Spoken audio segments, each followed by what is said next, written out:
అద్భుతంగా మూసీని ఒక అద్భుతమైన అభివృద్ధి కార్యక్రమంగా తీసుకొని ఈరోజు వికారాబాద్లో మొదలై నల్గొండ జిల్లాలో ఎప్పుడు కోమటిరెడ్డి వెంకటరెడ్డి గారు మాట్లాడినా హైదరాబాద్ మురికంతా మా నల్గొండ ప్రజలకు వస్తుంది.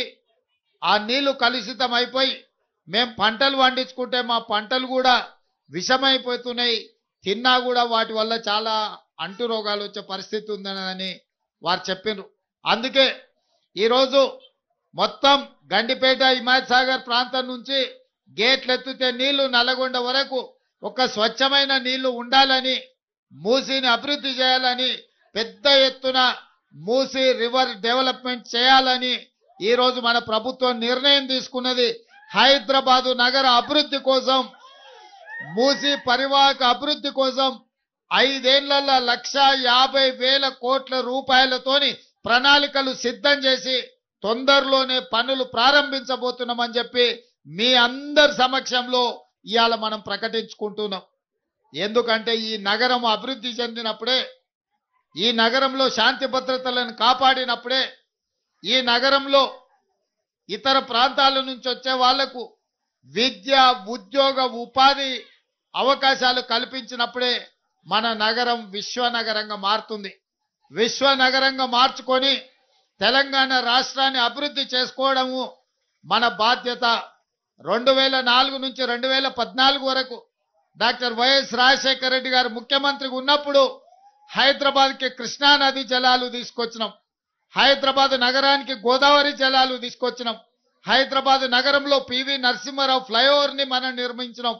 హైదరాబాద్కు ఆనాడు చంద్రబాబు నాయుడు గారు ప్రణాళికలు రచిస్తే వాటిని కొనసాగించే ఔటర్ రింగ్ రోడ్డు, అంతర్జాతీయ ఎయిర్పోర్టు డాక్టర్ రాజశేఖర రెడ్డి గారు ఉన్నప్పుడు నిర్మించుకొని ఇవాళ మనం అంతర్జాతీయ నగరంగా ఇవాళ మనం అభివృద్ధి చెందినాం.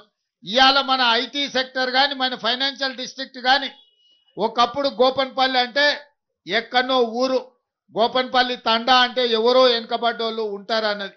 ఇవాళ ఈ ప్రాంతం 100 కోట్ల రూపాయలకి ఎకరం పలుకుతున్నది.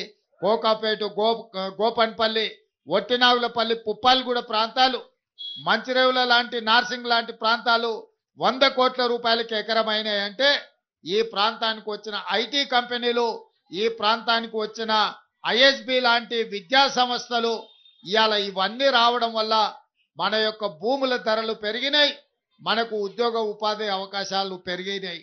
అందుకే ఇంకా వేగంగా ఈ అభివృద్ధిని ముందుకు తీసుకెళ్లాలని ఇవాళ మూసీని మనం అందరం, చాలా మంది మూసీ అంటే ముక్కు మూసుకునే పరిస్థితి ఉంది. కానీ రాబోయే 5 ఏళ్ల లోపల మూసీ చూడడానికి ప్రపంచం నలుమూలల నుంచి, విదేశీ నుంచి కూడా పర్యాటకులు వచ్చి మూసీని చూసే విధంగా,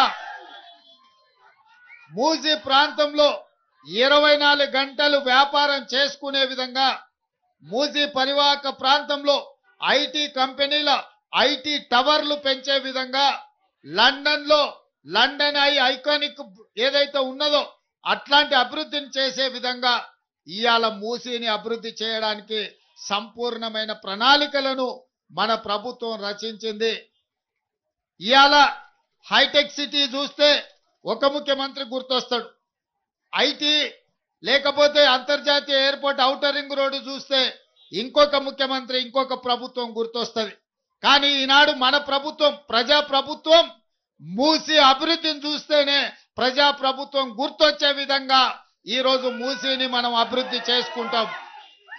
అదే విధంగా తొందరలోనే రీజనల్ రింగ్ రోడ్డు పనులను ఏర్పాటు చేసుకొని ఔటర్ రింగ్ రోడ్డు నుంచి రీజనల్ రింగ్ రోడ్డు వరకు అన్ని రేడియల్ రోడ్స్ ను అభివృద్ధి చేసి మన నగరాన్ని ఇంకా విస్తరించే విధంగా ఇవాళ హైదరాబాద్ ఔటర్ రింగ్ రోడ్డు లోపల హైదరాబాద్ కోర్ అర్బన్ ఏరియా కింద ఇవాళ మనం అభివృద్ధి ప్రణాళికలు రచించినాం. అందుకే ఔటర్ రింగ్ రోడ్డు వరకు, ఔటర్ రింగ్ రోడ్డు లోపల ఉన్న హైదరాబాదును కోర్ హైదరాబాద్ గా నిర్ణయించి దాన్ని మొత్తానికి కబ్జాలను నియంత్రించడానికి, ఎక్కడికక్కడ నీళ్లు నిలిచిపోతుంటే తొలగించడానికి, ట్రాఫిక్ సమస్యల్ని తగ్గించడానికి హైడ్రా అని ఒక కొత్త సంస్థను ఏర్పాటు చేసినాం.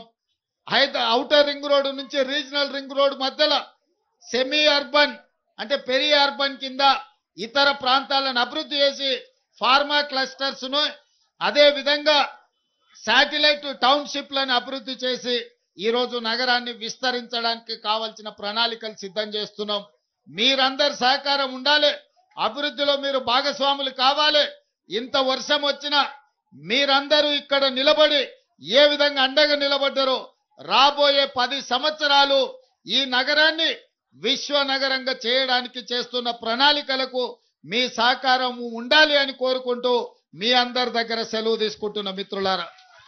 గౌరవనీయులైన ముఖ్య అతిథి ఆనరబుల్ సీఎం గారు రైతుల కోసం రాష్ట్ర వ్యాప్తంగా, హైదరాబాద్ ప్రజల కోసం నగర వ్యాప్తంగా ప్రతిరోజు పండుగల అనేక కార్యక్రమాల్లో పాల్గొంటున్న ముఖ్యమంత్రి గారికి, ఆనరబుల్ ఆర్ఎండ్బి మినిస్టర్ కోమటిరెడ్డి వెంకటరెడ్డి గారికి, ఆనరబుల్ రెవెన్యూ శాఖ మంత్రి పొంగులేటి శ్రీనివాస్ రెడ్డి గారికి, స్థానిక శాసనసభ్యులు గాంధీ గారికి, స్థానిక ఎంపీ గారికి, ఇంకా ఆనరబుల్ ఎమ్మెల్సీస్ కు, ఎమ్మెల్యేస్ కు, ప్రజా కార్పొరేటర్ గారికి, ప్రజాప్రతినిధులందరికీ, ఆర్ఎండ్బి స్పెషల్ కమిషనర్ దాసరి హరిచంద్రన్ గారి పక్షాన, అలాగే సిఈ మోహన్ సింగ్ గారి పక్షాన, జిల్లా కలెక్టర్ శశాంక్ గారి పక్షాన స్వాగతం